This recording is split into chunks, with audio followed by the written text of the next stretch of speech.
Hi students, I am Upasana Rajput. Welcome to win study. तो students कैसे हैं आप सब? आई होप आप सब अच्छे होंगे। तो आज हम स्टार्ट करने जा रहे हैं एक्सरसाइज 5.3 का क्वेश्चन नंबर 7। तो देखिए स्टूडेंट्स, हमें क्वेश्चन नंबर 7 में क्या बोल रहा है? बोलता find the sum of first 22 terms of an AP in which D is equal to 7 and 22 second term is 149। देखो क्वेश्चन को ध्यान से रीड करने की कोशिश करनी है। बोलता सम ऑफ फर्स्ट 22 टर्म्स, मतलब पहली 22 टर्म्स का जो सम है वो फाइंड करना है आपको, ठीक है। विच डी इज इक्वल टू 7 और उस एपी का आपको डिफरेंस भी बता दिया गया है। And 22 second term is 149। मुझे तो बड़ा प्यारा क्वेश्चन लग रहा है ये। देखिए कोई एपी है, पता नहीं अब क्या कौन कौन से नंबरों से बनी है। अब ऐसी इतनी टर्म्स होंगी, मतलब 22 टर्म्स होंगी, ठीक है ना। हमें ए पता ना, A2 A3 A4 कुछ नहीं पता। अब बताया गया सम ऑफ फर्स्ट 22 टर्म्स, सिर्फ इतना बताया गया कि पहली 22 टर्म। और बोलता जो और गिवन में क्या है कि जो 22वीं टर्म है उस वो कितनी है 149। तो मान लीजिए कि आपकी जो 22वीं टर्म है वो यहां पे आकर खत्म हो रही है। अब पहली 22 टर्म का सम फाइंड आउट करने को बोला हुआ है। पहली 22 टर्म का सम फाइंड आउट करने को बोला हुआ है। और 22 जो आपकी 22 टर्म है वो कितनी है 149 है। समझ आ रहा है? जैसे मान लो इस पोजीशन पे 1 टर्म होगी, इस पोजीशन पे 2, इस पे 3 पोजीशन होगी, ये 4 होगी, जिसको आप क्या बोलते होंगे A1 A2 A3 A4 ऐसे। फिर अप टू सो ऑन 22 22वें नंबर पे क्या आ रहा है 129 आ रहा है, यानी कि A22।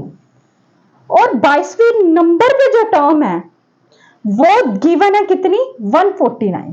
कितनी 149, बाय मिस्टेक हो गया, मैंने 129 पढ़ लिया था, ठीक है 149, ठीक है। देखो बेटा इसमें हमें सिर्फ जो गिवन था वो मैंने आपके आगे ऐसे खोल के रख दिया कि आपको क्या दिया गया है कि एक तो आपको गिवन में d इज इक्वल टू 7 दिया गया है और एक आपको A22 कितना दिया गया है 149 दिया गया है। अगर आप देखें जैसे ये A1 A2 A3 A4 है, तो अगर ये लास्ट टर्म हुई तो इसको आप AN भी तो बोलेंगे। अगर ये आपकी लास्ट टर्म हुई तो ये आपका AN ही तो हुआ है ना। तो जाने कि ये आपका जो AN है वो कितना हो गया बेटा 149 ही तो हुआ। और हमें इससे हम क्या पता कर लेंगे, अगर AN हमें पता चल गया है और A की वैल्यू किसी तरीके से हमें पता चल जाए तो हम SN वाला वो वाला फॉर्मूला लगा लेंगे N/2 A प्लस AN वाला, तो हमारे पास SN भी निकल के आ जाएगा। इट मीन्स उसके लिए हमें क्या करना पड़ेगा, पहले A निकालना पड़ेगा। अगर आपको A निकालना पड़े, D निकालना पड़े, N निकालना पड़े, तो आप A plus N minus 1D वाला फॉर्मूला यूज करते हैं।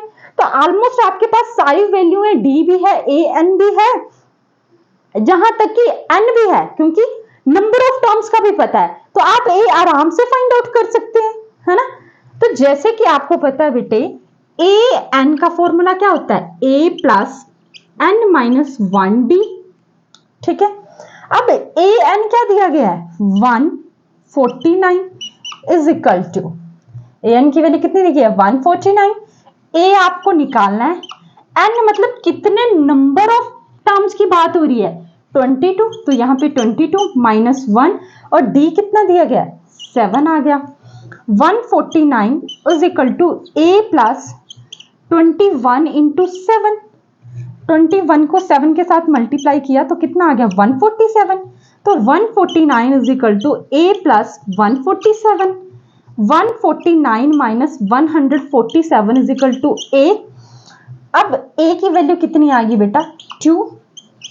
9 में से 7 गए 2 ही तो बचे, ये देखिए, ठीक है। सारी कैलकुलेशन करके बता रही हूं। अब आपके पास बेटा A भी है और ए एन भी है, तो क्यों ना मैं एस एन निकाल लूं। मुझे सम ऑफ फर्स्ट 22 टर्म्स का ही तो बोला गया है। देखो एस एन का फॉर्मूला एक तो होता है n upon two, 2a plus n minus 1d। ये ना लगाते हुए मैं कौन सा लगाना अच्छा समझूंगी, a प्लस ए एन वाला, वरना आप बता दीजिए मैं कौन सा लगाऊं, वही लगाती हूं। आप बताइए कौन सा लगाना चाहिए। ठीक है, और एक आ गया आपका n upon two A plus A N.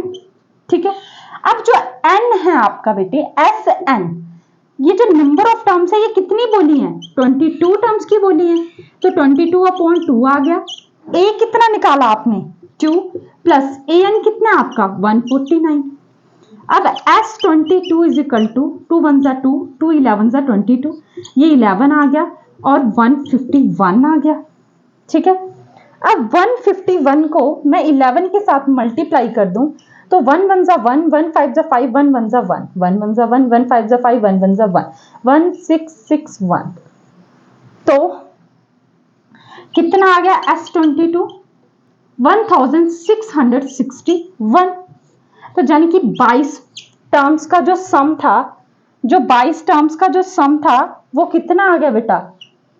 अरे जितना अच्छा करने की कोशिश करती हूँ उतना ही बेकार हो जाता है। एक सेकेंड, सेटिस्फेक्शन नहीं मिलती ना ये। अब तो जैसे बहुत ही माशाल्लाह इतना खूबसूरत बना दिया। खैर हमें इस बॉक्स से कुछ खास मतलब तो है नहीं, बाकी आपकी 22 टर्म्स का जो सम है वो आ चुका है। तो देखो क्वेश्चन क्या था, आपको बोला गया था कि 22 टर्म्स का सम फाइंड आउट करना है, गिवन डी था और 22nd टर्म इज 149 दी गई थी। तो आई होप आपको समझ आ गया होगा। तो आई होप स्टूडेंट्स कि आपको मेरी वीडियोस अच्छी लग रही होंगी। अगर आपको मेरी वीडियोस अच्छी लग रही हैं तो प्लीज प्लीज मेरे चैनल को सब्सक्राइब करें यार, अपने फ्रेंड्स के साथ भी जरूर शेयर करें। And thank you so much मेरी वीडियोस को देखने के लिए।